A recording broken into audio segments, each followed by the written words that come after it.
Bonjour chers élèves, alors nous allons terminer la suite de la première vidéo concernant la phrase active et la phrase passive. Alors la transformation d'une phrase de la voix active à la voix passive. Comment passe-t-on de la phrase active à la phrase passive? Alors voyons ensemble cet exemple. Ici, nous avons un chasseur et ce chasseur fait l'action. Le lion subit l'action, c'est-à-dire il reçoit l'action qui est faite réellement par le chasseur. Alors, voix active, le chasseur chassera le lion. Voix passive, le lion sera chassé par le chasseur. Alors, pour passer de la voix active à la voix passive, il faut suivre les étapes.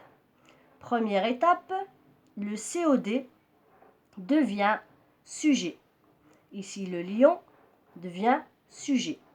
Deuxième étape, être doit se conjuguer au temps du verbe de la forme active.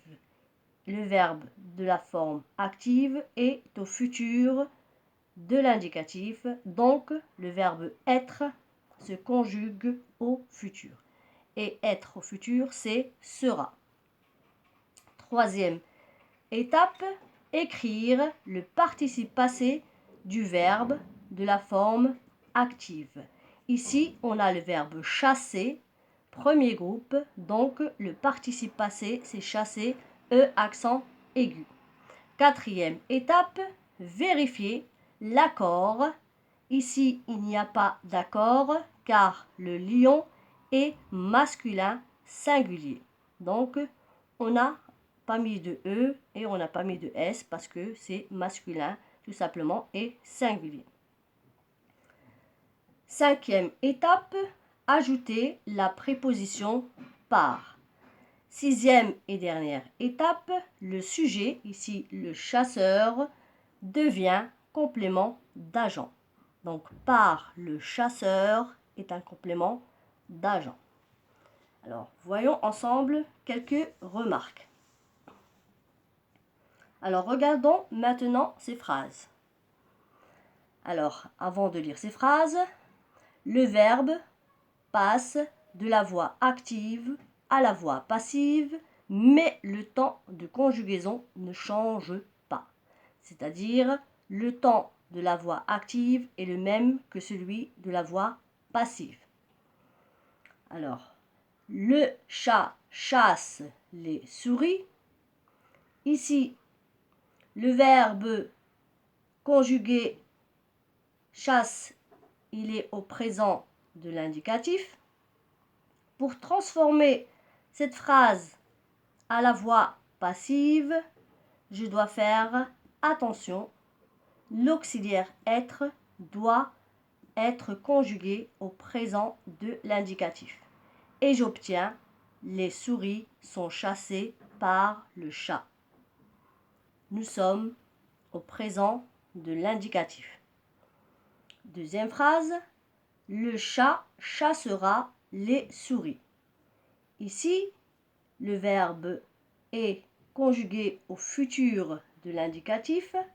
Pour transformer cette phrase à la voix passive, je dois faire attention à l'auxiliaire être. Et l'auxiliaire être ici doit être conjugué au futur de l'indicatif. Et j'obtiens les souris seront chassées par le chat. Nous sommes au futur de l'indicatif. Dernière phrase. Le chat a chassé les souris. Le verbe a chassé, ici, est conjugué au passé composé. Pour transformer cette phrase à la voix passive, je dois faire attention à l'auxiliaire être. Il doit être conjugué au passé composé. Comme vous le voyez ici, il est au passé composé. Le verbe être au passé composé, c'est ont été. Donc le participe passé de être, c'est été. Donc, j'obtiens, les souris ont été chassées par le chat. Alors, si le verbe actif est au présent, l'auxiliaire être est au présent. Si le verbe actif est au futur, le verbe être est au futur. L'auxiliaire être, pardon, est au futur. Si le verbe actif est au passé composé, l'auxiliaire être est au passé composé. Alors, ici, regardez, on a un verbe, on obtient 2, 1, 2. Ici, quand on a 2, on doit obtenir 3. Ne pas oublier le participe passé du verbe être. Alors, les règles d'accord du participe passé sont les mêmes que pour les temps composés avec l'auxiliaire être. C'est-à-dire, il ne faut pas oublier l'accord du participe passé parce que, bien sûr, il est conjugué avec l'auxiliaire être. Et l'auxiliaire être s'accorde en genre et en nombre. Le complément d'un genre indique la personne ou la chose qui fait l'action à la voix passive. Il est introduit par les prépositions par ou de ou dont, et bien sûr, il y en a d'autres. À la voix passive, le verbe se conjugue toujours, et je dis bien toujours, avec l'auxiliaire être, autant du verbe de la forme active, plus le participe passé du verbe conjugué. C'est ce qu'on vient de voir dans ce tableau. Alors, le passage de la voix passive à la voix active, à la voix passive se fait de la façon suivante. À la voix active, on a un sujet plus un verbe plus un COD. Le COD, ici, il est obligatoire pour pouvoir transformer la phrase en phrase passive.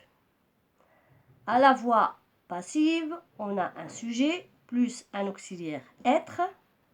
Auxiliaire être.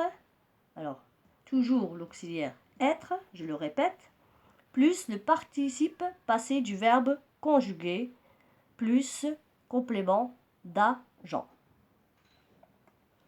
Donc, la transformation passive n'est possible qu'avec les verbes qui acceptent un complément d'objet direct. Le complément d'objet direct, il est obligatoire dans la voix active. Et on les appelle ces verbes-là des verbes transitifs. Alors, un dernier exemple. Voix active, on a joué la comédie de Molière. Voix passive, la comédie de Molière a été jouée. Alors, regardez bien ici. Je n'ai pas ajouté de complément d'agent parce que j'ai dans la phrase active un sujet impersonnel. Comme vous savez, une phrase qui commence par un « on », c'est-à-dire par un sujet impersonnel, dans la voix passive, vous n'avez pas besoin de mettre de complément d'agent. Vous vous arrêtez après le verbe. Vous mettez un point. Alors notez bien, pas de complément d'agent quand la phrase active contient un sujet impersonnel. Voilà, je vous remercie de m'avoir suivi et je vous dis à bientôt.